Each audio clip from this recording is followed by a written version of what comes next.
Welcome to our video journey where we explore the fascinating world of pronunciation, unraveling the mysteries behind each word and its usage. In this video, the word is accidental. Accidental. Accidental. Accidental is an adjective used to describe something that happens by chance or unintentionally. It's often used to explain the nature of an event, action, or characteristic that is not deliberate. Here are some examples. Example number 1. Her accidental discovery of the hidden treasure was the stuff of legends. Why accidental is used in example number 1. Accidental describes the nature of the discovery, emphasizing that it was unexpected and not intentionally sought after.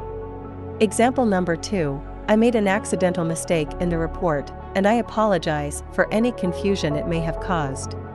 Why accidental is used in example number 2. This sentence uses accidental to acknowledge that the mistake in the report was unintentional and expresses regret for any resulting confusion. Stay tuned for more linguistic wonders and join us in unlocking the magic of language. Thanks for watching, and until next time, keep speaking, writing, and embracing the beauty of words.